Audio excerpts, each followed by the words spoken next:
안녕하세요. 장수로 이동근. 네, 올리브 오미입니다. 네, 저희 투자와연금센터에서 이번에 금융권 최초로 노후자금 인출에 관한 도서를 발간했습니다. 바로 이 전략적 인출설계와 은퇴 포트폴리오의 과학이라는 제목의 책인데요. 원서의 제목은 Beyond the 4% Rule, 이제 번역을 하면 4% 룰을 넘어서라는 제목의 책입니다. 원서의 저자는 영국의 재무 설계사 에이브러햄 오쿠사냐입니다. 네, 제가 막 박수를 치면서 시작을 했는데 이게 정말 의미가 있는 게 제가 조금 전에 무드셀러님이랑 한참 수다를 떨다 왔거든요. 네. 근데 2023년이 저희 베이비붐 세대의 대표 주자격이죠. 58년 개티가 드디어 65세에 진입하는 해입니다. 아시겠지만 이제 정말 베이비붐 세대가 본격적인 고령자 대열에 들어서는 해이기 때문에 굉장한 의미를 가진다고 볼 수 있는데요. 그동안 열심히 노후 자금 적립했다면 이제는 인출을 해야 되는 시기에 진입을 한 거라고 볼 수 있을 것 같습니다. 노후 자금 인출에 관심을 가지신 분이시라면 이 책 큰 도움 될 거라고 확신합니다. 네, 저희 미래에셋투자와연금센터 홈페이지에 오시면 저희가 전자책으로 보실 수 있도록 준비해 두었습니다. 그리고 저희가 이벤트도 진행하고 있는데요. 오늘 영상에 대한 소감이라든지 이제 본인의 은퇴 준비에 대해서 간단히 댓글로 이야기 남겨주시면 저희가 추첨을 통해서 책을 보내드리려고 합니다. 많은 참여 부탁드리겠습니다. 그래서 저희가 도서 발간을 기념을 해서 저희가 특별히 이 책의 저자를 화상으로 인터뷰를 해보았는데요. 오늘 그 내용 전해드리려고 합니다. 먼저 첫 번째 질문입니다.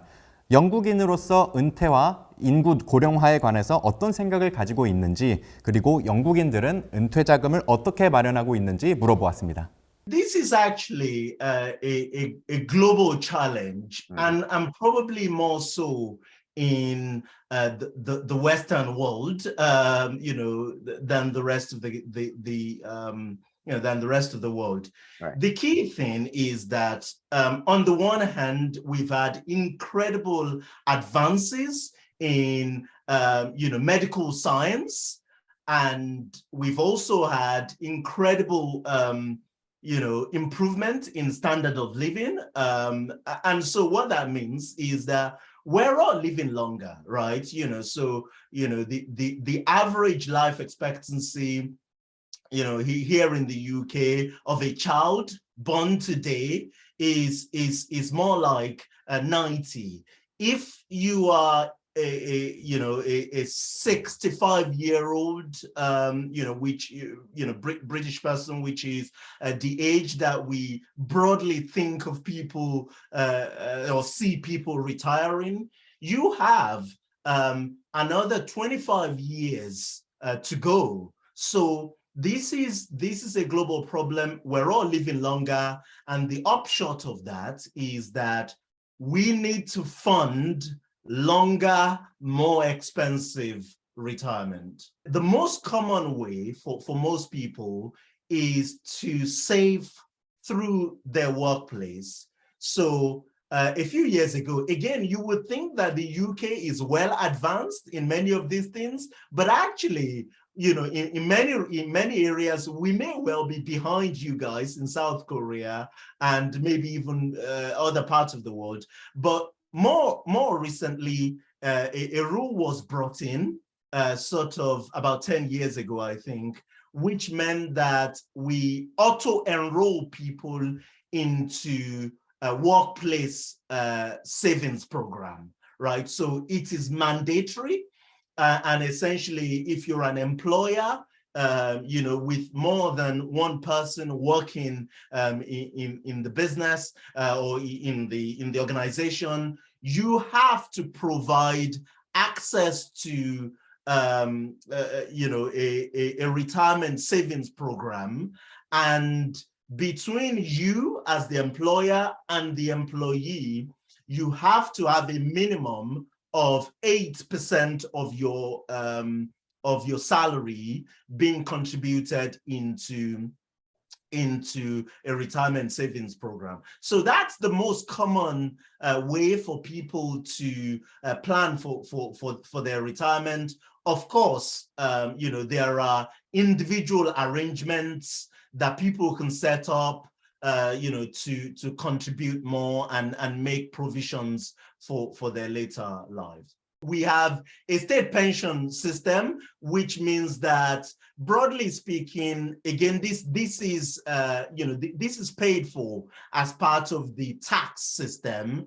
So during your working life, you accumulate you accumulate credits that gives you entitlement to the state pension, and currently it's around £9,500 pounds a year.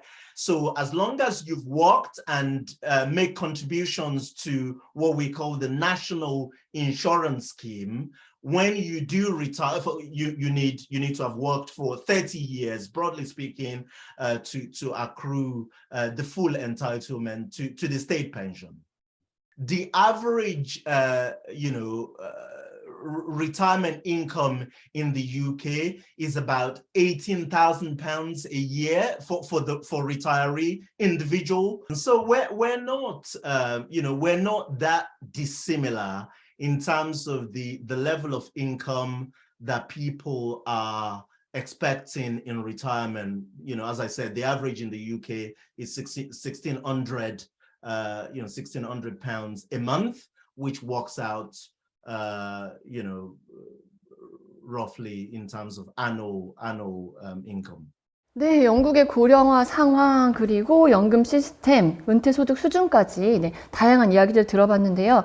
제가 좀 놀랬던 게 여기 보면 1,600파운드가 필요하다고 이야기하잖아요. 이게 우리나라 돈으로 하면 253만 원 정도 되는데, 우리나라에서도 국민노후 보장 패널 조사라는 곳에서 부부한테 은퇴한 다음에 너네 생활비 어느 정도 필요할 것 같아? 라고 물어봤을 때 268만 원 정도가 필요하다고 이야기를 했습니다. 저희랑 상황이 굉장히 비슷해서 좀 놀랐고요. 네, 이번 인터뷰 통해서 좋은 인사이트 얻을 수 있을 것 같습니다. 네, 다음 질문으로 저희가 발간한 책 이야기로 넘어가 보았는데요. 이 책을 왜 쓰게 되었는지 그 배경을 한번 들어보았습니다. Was followed by the reference I made earlier on to the pension freedoms rule regulatory change in the UK, which came in 2015. I started doing research on this, and that's essentially what led to the book. So essentially what happened was, during or following the financial crisis, the global financial crisis of 2008 and 9, well, before that, most people, there is literally law in the UK that meant that when people get to the age of retirement, so imagine that you've been working all your life and you've accumulated a savings pot, a pot of money. When you get to the age, to the retirement age, the law in the UK is that you would literally hand over that money to an insurance company, and in return, the insurance company will provide you an annuity or a monthly or annual income every single year, so for the rest of your life. So you make a decision at the point of retiring. So let's say you have, for example, a pot of £100,000. You hand over to the insurance company that money, or most of that money, then you get paid, broadly speaking, say £7,000 a year, right, for the rest of your life. Now, the annuity, i.e. the product that the insurance company used to make this work, depends on the yield on government bonds, on UK government bonds. And so what happened following the financial crisis of 2008-9 is that the yield on UK government bonds started dropping, and it dropped massively, got to as low as 2%, round about 2013, 14. And the impact of that is that when you get to the point that you're retiring, rather than getting, broadly speaking, even £8,000 of annual income on every £100,000 of pension that you've saved up. What you actually got was more like 3, maybe 4,000. And so and remember, this is a decision that you make once and you have to carry it for the rest of your life. So a lot of people sort of started complaining about this rule, and that ultimately led to a change in legislation brought by the then Chancellor, George Osborne, who basically said this phrase: no one would have to buy an annuity. And with that short phrase, he cancelled changed what was the rule. And we know this new legislation as pension freedoms, which means that people can do, broadly speaking, within reason, whatever they want with the money that they've saved for retirement. 영국에서 이런 역사가 있었네요. 인출에 대한 자유가 없었다가 이제 근로자가 스스로 인출 계획을 세워야 하는 상황이 되면서 책을 쓰게 되는 계기가 되었다는 이제 말씀을 주셨는데요. 네, 맞습니다. 이게 책에서 보면 은퇴 설계에 대해서 등산에 비유를 하고 있더라고요. 등산을 이렇게 올라갈 때 필요한 기술이랑 내려올 때 필요한 기술이 다르잖아요.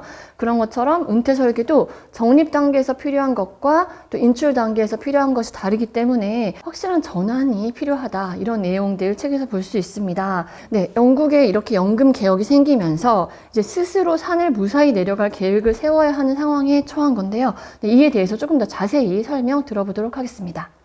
The fundamental difference is that when you get to the decumulation stage, when you start withdrawing money or income from your portfolio, you introduce this unique risk known as the sequence of return risk, which basically means that the returns that you get, say, over a 30-year,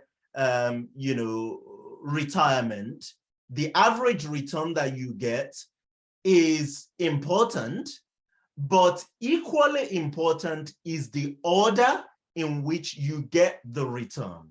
So if you get good returns in the early part of your retirement, and you then get poor return in the later part of retirement, chances are you're going to be fine, right? If you get poor returns in the early part of retirement, when you are also making withdrawals from your portfolio, then in effect you kill your portfolio pretty early in the journey, and there is little chance of it recovering, because once you've taken the money out in withdrawals and spent it, it's gone. So this is one of the key unique risks that you introduce in the decumulation phase of retirement. Let's go back to, when that legislation was changed, new legislation was brought in 2015. I was writing an article, a simple article, just explaining this risk. And a lot of my audience were financial professionals, financial advisors, investment managers, product providers, in the finance space. And I have to say to you that was a new concept to most people, even professionals, at the time. In the US, where understanding around retirement planning, individual focus on using investments as the retirement planning tool, is far more advanced than the UK. The financial professionals out there are more sort of familiar with this framework. So I would say that our understanding is moved on, in no part to the work that I and others did in this space, the several articles, several conferences, that we put together and organized, my book and other people's book in this space as, enhanced understanding of this unique risk that people face in retirement. So I am not surprised at all, that you're finding that understanding amongst professionals is, of this unique risk in retirement is still pretty low. 네, 적립과 인출 단계에서 나타나는 큰 차이, 수익률 순서, 리스크에 대한 이야기 들었습니다. 그 미국에 비해서 영국에서도 아직 이 리스크에 대한 인식이 많지 않다. 이를 높이기 위해서 노력해야 한다. 이 정도로 인터뷰 내용 정리해 볼 수 있을 것 같습니다. 네, 이제 수익률 순서 리스크를 어떻게 관리하느냐가 은퇴소득 관리에 있어서 큰 주제인 것 같습니다. 책에 보면 은퇴소득 관련해서 이제 두 가지 이론이 또 등장을 하는데요. 하나는 리스크 없이 자산에 투자하고 좀 지출을 관리하는 안전 우선 약간 이런 측면이 있고, 또 하나는 리스크가 높은 자산에 투자를 하는 방법인데, 영국인들은 이 두 가지 이론 중에서 어떤 쪽에 좀 더 관심이 있는지 한번 물어보았습니다. I can't claim credit for coming up with this framework. The credit actually goes to Professor Wade Pfau. So Professor Wade Pfau is a professor of retirement income planning in the US. He was the one that wrote a paper originally, I believe in 2013, maybe 14, on these two conflicting theories or philosophies of retirement. And as you said, the safety first framework has its roots in the insurance industry. It just basically says that when you are in retirement, you face the risk of unknown longevity, so you don't know how long you're going to live. You also possibly face the risk of declining cognition, right? So the older we get, the less likely you are to, understand all the different complexities around investing and managing withdrawals and things like that. And so the view is that you shouldn't be taking a lot of investment risk in your retirement. At the very least, you should make sure that your baseline income, your baseline standard of living is met with risk-free assets such as annuities, state pensions, and the rest. So that's the origin of that philosophy.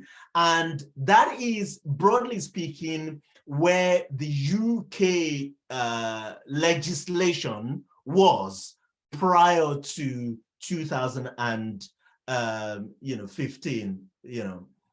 The probability-based approach has its origin in the investment management world, and essentially says that we know with data over the last 120 years that the capital market does provide good returns. The investment, stocks and shares does provide good return, good upside over the long run. And so the philosophy is you should take investment risk in retirement, but you should be conscious of risk management.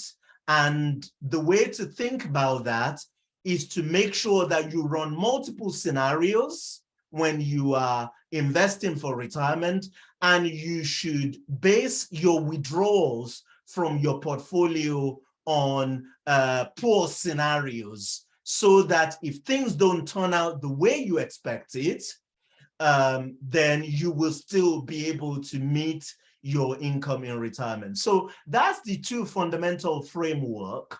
Now, when pension freedoms was introduced in the UK, since that time, we now see more and more people relying on the probability-based approach using more investment products, to plan for their retirement. But I see this, I know they're conflicting, but I kind of see these approaches as, in a way, complementary.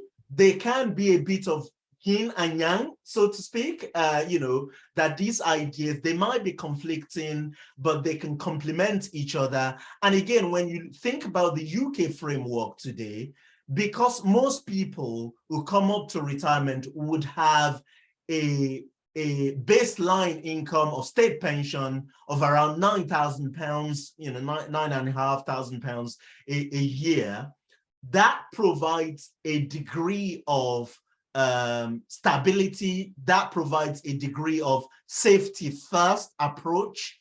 And then on top of that, you can build individual provisions,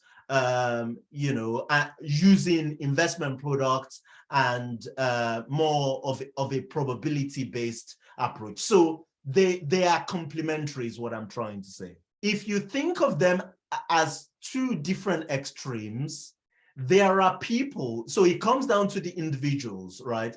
There are people who just naturally tend more towards the safety first approach. They don't want to take huge amounts of risk. They're very cautious, very conservative in their outlook. And there's a lot of research that suggests that this is a personality trait for people. So it's very difficult, even with education, right? Even with education, to move people from one extreme end of the philosophy to the other extreme end. And then there are people, like me, who are risk-seeking, who are opportunity-seeking, and tend more towards the probability-based approach. You might say there are people in the middle who are conflicted, so you can balance it. So my point is that I think it depends a lot on the individual that you're talking to. But the reality is that most people are going to need to take more risk in retirement. By that, I mean invest in equities and use the capital market, just because of the problem we identified earlier, which is that we're all living longer. It means that we're going to need to save more. We're going to need to have more risk assets, more equities in our portfolios than we've done in the past. 네, 저자는 본인이 리스크를 감수하고서라도 이제 기회를 좀 추구하는 성향이라고 답을 해주셨는데요.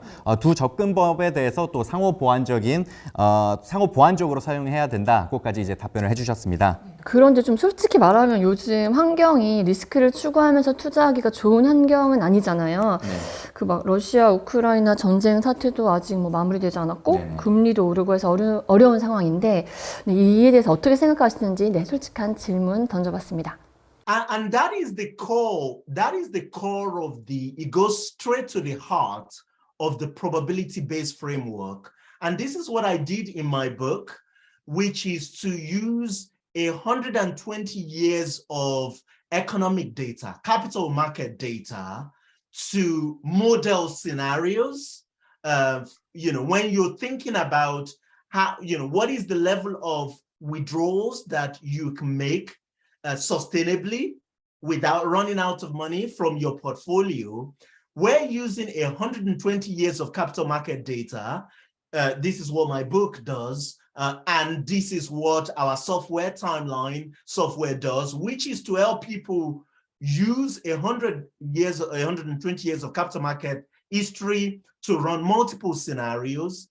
So the question is, well, how is that relevant to the market conditions that we're seeing now?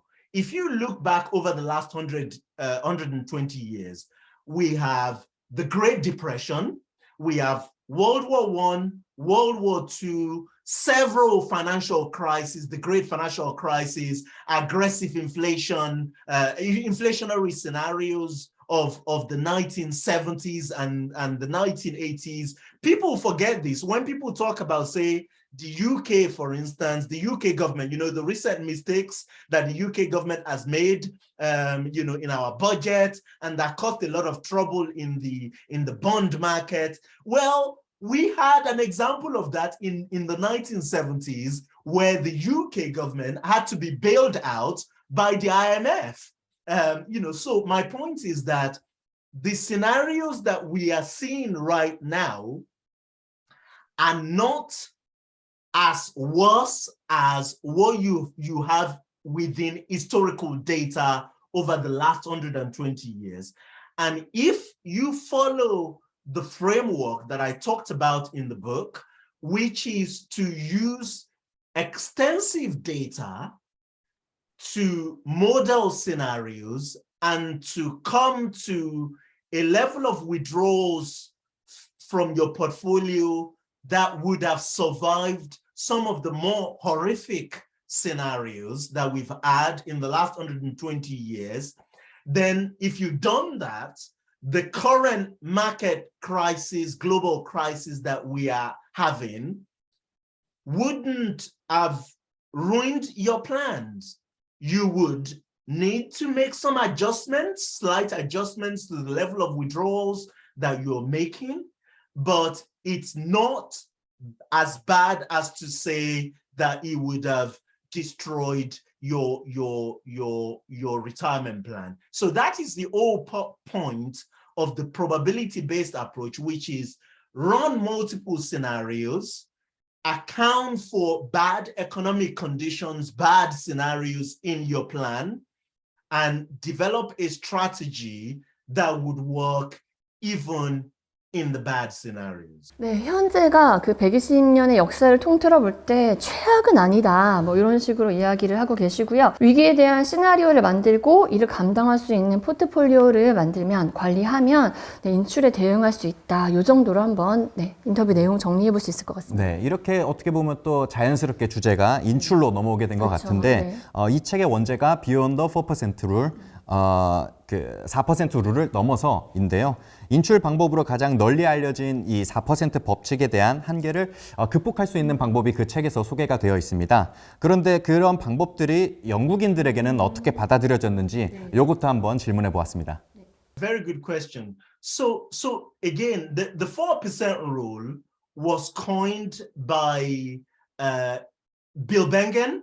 So Bill Bengen wrote the original paper in 1994. He's an American ex-now retired financial advisor who coined the idea of 4% rule using data, US economic data, right? Now, if you translate that framework to other parts of the world using European and British data, for instance, you don't quite get the 4% rule, right? But it's still a very useful framework to think about your retirement. The improvement that has been added to the 4% rule is this idea of a dynamic withdrawal strategy. So you might start your withdrawing 4% of your portfolio and increasing it in line with inflation, but you should be ready and flexible to make adjustments as you get along. Now, when it comes to, and since Bill Bengen wrote his paper, there has been at least 5 major financial crises, and the rule still continues to broadly hold up. Since I wrote my book in 2018, there has been at least 2. So we're in the second, major financial crisis to test this framework. Now, one of the blessings that I have is that our software, Timeline, we have tens of thousands of people's financial plans that have been built based on this framework, and we can see that the framework continues to hold up even in these bad scenarios. We're going to continue to track it. We're not going to be arrogant. We're going to continue to track it. But I accept that the framework is very complicated for most people who are not financial professionals. And that's why I am a big believer that most people will benefit from working with an independent financial planner who isn't just going to sell them a product or recommend an investment portfolio for them, but who is going to work with them to create a unique plan that is suitable for them and their families, and that's going to work with them, to hold their hands during this type of stressful market condition. 지금이 어떻게 보면 역동적으로 인출 전략을 시험해 볼 수 있는 두 번째 경제 위기이고 아직 이 프레임워크가 유지되고 있는지 테스트 중이다. 이렇게 또 답변을 해주셨는데요. 네, 여기까지 듣고서 저는 그런 생각이 들더라고요. 이게 전 세계적으로 인플레이션이 또 굉장한 이슈잖아요. 네. 영국도 상당히 높은 수준이라고 들었어요. 그렇다면 이게 은퇴자의 인출에 있어서도 영향을 주지 않을 수가 없을 텐데 그 이야기 한번 물어봤습니다. That's a brilliant question. So inflation in the UK right now, it's in double-digit territory. Is the CPI, the Consumer Price Index, is is around 11% mark. If you look at the Retail Price Index, it's actually more like 14% mark. So these are challenging times for everyone, right? And this is two things I will say about this. So one is that, again, when you look at historical data over the last 120 years, that's not the worst that we've seen. So within historical data, you have inflation, UK historical inflation as high as 22-24%. And so for people who have created robust plan using this extensive historical data, they would have included scenarios like this, right, in their plan. So that's one thing. The second thing is that we touched on the idea of dynamic withdrawal strategies earlier on. And that's one of the, the strength of having a plan, which means that you can anticipate scenarios like this and have a plan as to what you would do with your withdrawals. Are you going to increase your withdrawal all the way by inflation, or are you going to increase maybe by 5%, that is lesser than inflation? And the impact, of course, is that you have to make some adjustments to your expenditure. So let's face the fact, it's a challenging time for everyone. And it's a challenging time for people who are still working, but also people who are in retirement. And to me, that just underscores the value of planning in advance for these type of scenarios. 네, 영국의 인플레이션 심각하지만 아까 이야기했다시피 120년의 역사를 통틀어 볼 때 그렇게 최악의 상황은 아니다. 네, 역동적인 인출 전략 통해서 대응이 가능하다 정도로 정리를 해볼 수 있을 것 같습니다. 네, 끝으로 우리나라가 전 세계에서 가장 빠르게 고령화되고 있는 나라 중에 하나잖아요. 은퇴 설계 전문가로서 우리나라 이제 지금 시청자분들에게 당부하고 싶은 말이 있는지, 그리고 저자 개인적으로 본인의 은퇴 설계는 어떻게 하고 있는지 요거까지 한번 물어봤습니다. 네. Most of us are going to need to have more risk assets in our portfolios than we've historically done. A lot of people think about the volatility of the stock market as the risk, as a risk. But actually, for most people, the real risk is running out of money in retirement or having to depend solely on the state or on family. So the implication is that, for most people, I would say that we need to think globally about our portfolios, so having a globally diversified portfolio, it probably means having more equities in your portfolio than feels naturally comfortable. I generally say to people, you need to be thinking about, more than 50%. Diversify globally, not just invest in Korean or UK or your individual country. Because if you think about it, most of the best and brightest companies of the world are global these days. A lot of them come from the US, but also from other parts of the world. And so, I will stress that idea of, including as much risk assets in your portfolio, equity assets in your portfolio as possible, and global diversification, and keeping costs, investment costs low. So now coming back to my own retirement plan, I'm a 40-year-old, individual.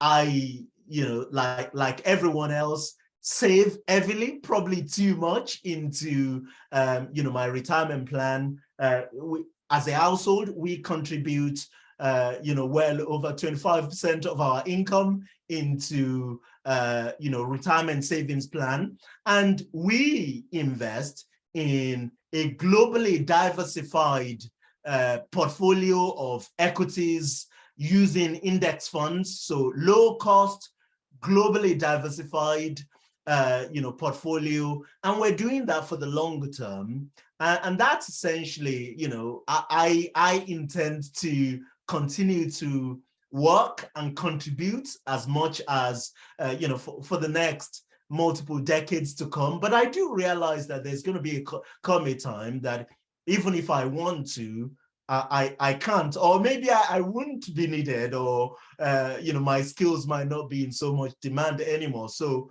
we make that provisions for for retirement that way. 네, 지금까지 전략적 인출 설계와 은퇴 포트폴리오의 과학의 저자죠. 에이브레햄 오쿠사냐와의 인터뷰 진행해 보았습니다. 네, 시청해 주셔서 감사합니다.